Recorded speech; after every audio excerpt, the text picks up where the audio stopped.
Саламатсыздар, урматтуу коллегалар. Сиздер менен бүгүнкү менин баарлашуучу темам ошол мектепте иштеп аткан ар бир педагогдун тагдырына туура келген тарбия иштерине байланыштуу болмокчу. Башкача айтканда, билим берүү мекемеси менен ата-энелердин эффективдүү кызматташуусун уюштуруу тууралуу айтып бермекчимин. Анда эмесе ошол тууралуу маалыматтарга көңүл буралык. Алгач билим берүү мекемеси менен ата-энелердин өз ара аракеттеринин багыттарын айтып өтөйүн. Мынакей, окуучулардын ата-энелеринин тарбиялоо жана маданияттуулук потенциалын, алардын билим берүү жана маалыматтык керектөөлөрүн окуп үйрөнүү, өз ара аракеттенишүүнүн заманбап мазмундагы ар түрдүү формаларын колдонуу, билим берүү процессиндеги субъектилердин педагогикалык, укуктук, маалыматтык маданиятын жогорулатуу, ата-энелердин бала тарбиялоо боюнча сабаттуулугун жогорулатууну уюштуруу жана педагогдор, окуучулар ата-энелердин конфликтсиз кызматташуусун шарттоочу бирдиктүү маалыматтык мейкиндикти калыптандыруу болуп эсептелет. Урматтуу коллегалар, ушул жерде билим берүү мекемесиндеги ата-энелердин өз ара аракеттеринин системасын түзүү зарыл болуп эсептелет. Алар кайсылар? Биринчи, таанышуу, биргелешкен ишмердүүлүк жана өз ара аракеттенишүү. Мына карасаңыздар, мектеп менен ата-энелердин арасында ушул 3 багытта иш болушу керек. Сөзсүз таанышуу болушу керек. Кимдер менен кызматташып жатабыз, эмне максатта кызматташып жатабыз, анан биргелешкен кандай иш-чараларды аткарабыз, анан өз ара кылган иштерибиз боюнча аракеттенишүү болушу керек. Демек, таанышуу, биргелешкен ишмердүүлүк, өз ара аракеттенишүү дегенде, таанышууга келгенде жалпы максатты аныкташыбыз керек. Баалуулуктарды, эки жактын ресурстук базасын аныкташыбыз керек, өз ара пайдалуулукту аныкташыбыз керек жана педагогикалык коллективдин эксклюзивдик пайдалуулугун аныкташыбыз керек. Таанышкан учурда ар бир ата-эне ушул тууралуу маалыматы болууга тийиш. Ата-энелердин суроо талаптарына жана ресурстарына мониторинг жүргүзүүбүз зарыл. Ата-эне бизден эмнени талап кылып атат? Социалдык заказ деп коет. Эмнелер керек экендигин ата-энелердин оюн анализ жүргүзүп, мониторинг жүргүзүшүбүз керек. Андан кийин өздүк баалуу аудит жүргүзүшүбүз керек болот. Кийинкиси, биргелешкен иштер боюнча конкреттүү программа иштеп чыгышыбыз керек. Ата-эне менен мектеп биргелешип эмнелерди иштей алат? Биргелешкен ишмердүүлүктөгү тигил же бул тараптардын жоопкерчиликтерин бөлүштүрүшүбүз керек. Макулдашууларды жана этикалык нормаларды сактаганга аракет кылышыбыз керек. Ишенүү керек, болгондорго колдоо көрсөтүү керек. Анан результативдүүлүк болушу керек, албетте жыйынтык. Өз ара аракеттенишүү дегенде эмнелер каралат? Өз ара аракеттенишүүнүн эффективдүүлүгү педагогдун ата-энелер менен иштешүү билгичтигинен, алар менен тил табыша алуусунан көз каранды экендигин, ошондой эле өз каалоосу менен ойлонулган тандоосу болуусу зарыл экендигин, мамилени узакка сактоого, өз ара жоопкерчиликтүүлүк менен мамиле кылууга жана кайтарым байланышка негизделүүгө тийиш. Эми билим берүү мекемеси менен ата-энелердин өз ара аракеттеринин формалары бар. Кандай формалары? Алгач мен мынакей, индивидуалдык, ар бир ата-эне менен мектеп тарабынан жекече аңгемелешүү уюштурушу мүмкүн, консультацияларды беришибиз мүмкүн ата-энелерге, окуучунун үйүнө баруу менен же болбосо кат жазышуу. Демек, билим берүү мекемеси же мектеп менен ата-энелердин өз ара аракеттеринин формалары индивидуалдык болсо, ушундай формаларда. Мындан башка дагы формалары болушу мүмкүн. Экинчиси, коллективдүү. Ата-энелер чогулуштарын өткөрүү, ачык эшик күнү деген өтүлөт, же болбосо ата-энелер үчүн атайын конференциялар уюштурулушу мүмкүн. Үчүнчүсү, ата-энелер менен мектептин ортосундагы группалык же топ менен иштеген формалары бар. Тренингдер өтүшү мүмкүн. Энелер үчүн өзүнчө, аталар үчүн өзүнчө, биринчи класстын ата-энелери үчүн өзүнчө жана башка. Ата-энелер комитети менен өзүнчө иш алып барышыбыз мүмкүн жана ата-энелер клубу түзүлүшү мүмкүн. Урматтуу коллегалар, көрдүңүздөрбү? Демек, ата-энелер менен кызматташкан учурда ушундай 3 формада жүргүзүлөт. Жекече же индивидуалдык, коллективдүү же фронталдык деп коет, жана группалык болуп. Демек, ушул иштер сиздер менен аткарылып жатат. Болгону гана аны методикалык жактан тастыктап, сабаттуу айтууга милдеттүүбүз. Андан кийинкиси, билим берүү мекемеси менен же мектептер менен ата-энелердин эффективдүү өз ара аракеттериндеги маалыматтык, компьютердик технологияны колдонуу кандай болот? Ата-энелер менен почта аркылуу байланышсак болот. Азыркы учурда заман талабына ылайык виртуалдык чогулуштарды, вебинарларды өтүп атпайбызбы? Мекеменин сайт аркылуу байланышыбыз мүмкүн. Демек, электрондук почта аркылуу окуучунун билими жана тарбиясы тууралуу ата-энелерге оперативдүү маалымат беришибиз мүмкүн. Баланын билим алуусуна карата зарыл болгон коррекциялоо иштерин жүргүзүшүбүз мүмкүн. Же анын ийгилигине карата андан ары өнүктүрүүсүнө шарт түзүүчү программа иштелиши мүмкүн. Ошондой эле виртуалдык чогулуш болгондо ата-энелерди мектепке келтирбестен эле сырттан массалык маалымат берүү жана массалык иш-чараларды өткөрүү азыркы учурда өтө актуалдуу болуп атат. Дистанттык түрдө ата-энелер менен чогулуштарды онлайн форматында өтүп атабыз, Андан кийин мекеменин сайты. Эгерде мектепте атайын сайт болсо, ошол сайтта балдар коллективи, алардын сабактарынын, кружокторунун, факультативдик курстарынын расписаниясы тууралуу маалыматты оперативдүү алганга мүмкүнчүлүк болот. Индивидуалдык маалыматтарды алуу мүмкүнчүлүгү пайдалуу болот. Демек, бул жерде пайдаланууга мүмкүнчүлүк ачылат ата-энелерде. Эми ата-энелер менен кызматташуу тууралуу мен сиздерге бир афоризмди айтып өтөйүн. Мынакей, биздин коомдук ишмерибиз Ахматбек Сүйүнбаев атабыз мынтип айткан экен. Ата-эненин эмгеги баланы жарык дүйнөгө жараткандыгы үчүн эмес, ага татыктуу тарбия бергендиги менен бааланат. Демек, алгач ата-энелерден алынуучу мен бир анкетаны сиздерге сунуш кылайын. Мынакей, сиз аяктап жаткан окуу жылындагы класс жетекчинин ишмердүүлүгүнө карата кандай ойдосуз? Демек, бул жерге баа бербейт, оюн гана айтат. 5, 3, 4 деп баа койбойт, өзүнүн каалоосун, сунушун, пикирин билдирет.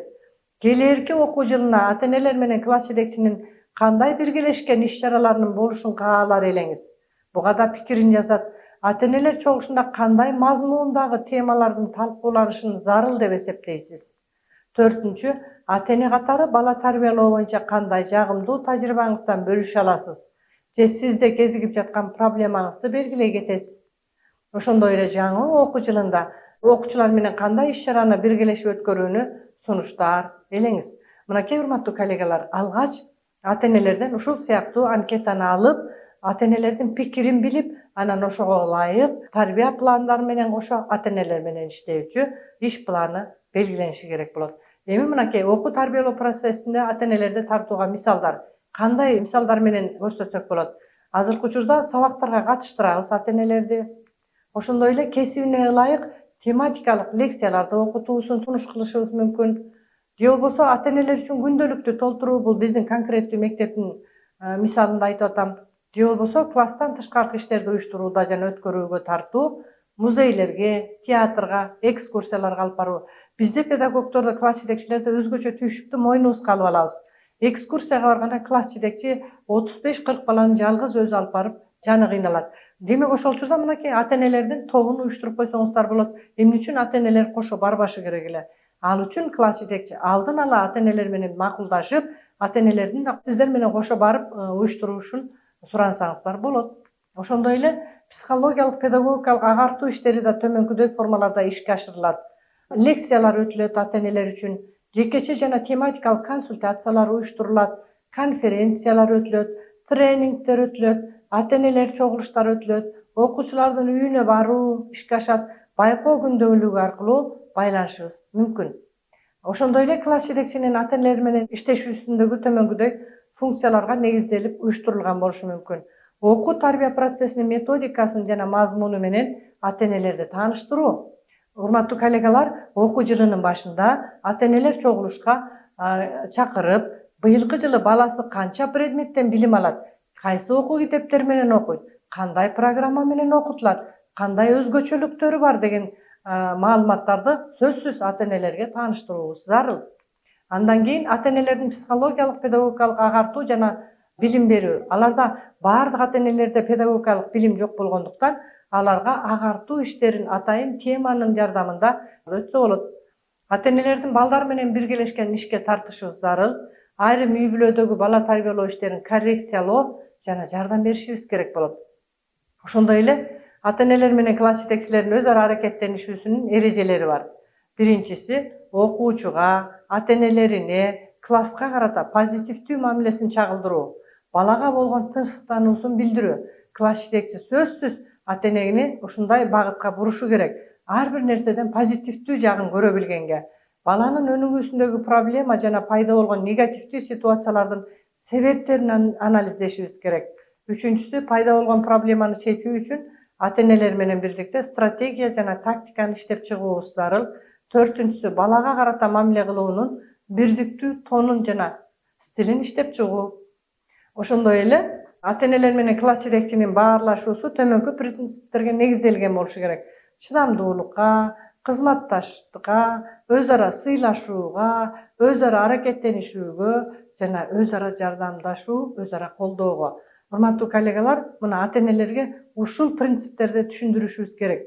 Ооба, бала тарбиялоо өтө татаал процесс. Тарбиясыздык андан да татаал экендигин эсиңиздерден чыгарбаңыздар деген репликаны айтуу менен чыдамдуулукка, анан кызматташа билүүгө, анан өз ара сыйлашууга, анан өз ара аракеттенишүүгө жана өз ара жардамдашуу жана колдоого негизделе турганын айтышыбыз керек. Ошондой эле ата-энелер чогулуштарынын түрлөрүнөн бир аз айтып өтөйүн. Кандай түрлөрү болушу мүмкүн? Уюштуруучулук ата-энелер чогулушу мүмкүн, тематикалык болушу мүмкүн жана жыйынтыктоочу болушу мүмкүн. Уюштуруучулук дегенде класстын ата-энелер комитетин шайлоо, тарбия план менен ата-энелер менен иштелүүчү иштердин пландарын тааныштыруу, жанагы мен башында айтып өткөн быйылкы жылкы кирүүчү предметтер, аларда окутуучу мугалимдер, предметтин өзгөчөлүктөрү тууралуу маалымат берсек, бул уюштуруучулукка кирет. Тематика бул атайын бир тема боюнча. Мисалы үчүн баланын укугу боюнча, ата-энеңе кылганды балдарыңдан көрөрсүң деген темада, ата-энелик сүйүү деген эмне деген темада жана башка ушул белгилүү бир бала тарбиялоого арналган тема боюнча өтсөк болот. Анан акыркысы жыйынтыктоочу жана госэкзаменге кирер алдында ата-энелер менен өтүлүүчү чогулуштар бар. Андан башка жыл жыйынтыктап аткан, чейректин жыйынтыгы боюнча өтүлгөн жыйынтыктоочу чогулуштар бар. Эми класстык ата-энелер чогулушуна даярдануунун кандай эрежелери бар? Мен ошолор тууралуу санап өтөйүн. Биринчи, чогулуштун темасы ата-энелер үчүн актуалдуу болушу керек. 1-класстын ата-энесине 10-класстын ата-энесине өтүлүүчү чогулушту өткөнгө болбойт. Ошол сыяктуу эле чогулуш ата-энелерге ыңгайлуу убакытта өткөрүлүшү зарыл. Чогулуштун планы ата-энелерге алдын ала белгилүү болуусу керек. Бүгүн эмне темада баарлашабыз? Жана кийинкиси, ата-энелер менен класс жетекчисинин баарлашуусу токтоо, сый мамилени талап кылат. Жана акыркысы, чогулуш педагогикалык жактан пайдалуу болуу менен тыкат даярданууну талап кылат. Жөн эле шашылыш түрдө эле ар түрдүү чаржайт маалыматтарды бербестен, буга атайын даярдык менен өтүлүүгө тийиш. Эми ата-энелер чогулушунда төмөндөгүлөргө жол бербешибиз керек. Эмнелерге? Мурунку чогулушка келбей калган ата-энелерди баардыгынын көзүнчө күнөөлөгөнгө болбойт. Башка классташтардын жана башка класстардын айрым окуучуларынын ийгиликтерин салыштырып, башкаларды жемелебеш керек. Класстагы окуучулардын баардыгына текши негативдүү баа берген туура эмес. Биздин классыбыз эң начар класс деп айтканга болбойт. Себеби баары бирдей билим алып аткан жок да, арасында жакшы окугандар да бар да. Айрым предметтердин маанилүүлүгүн өзгөчө баалоого жол берилбөөгө тийиш. Математиканы өзгөчө окушуңар керек, анткени андан экзамен бар деп мен математик катары айтканга мага болбойт методикалык жактан. Ошондой эле ата-энелер менен баарлашууда жекирген тон менен сүйлөө туура эмес. Эми класс жетекчилерге психологдун атайын кеңеши бар, урматтуу коллегалар. Ошону айтып өтөйүн. Класс жетекчиге психологдор мындай кеңеш берип жатат.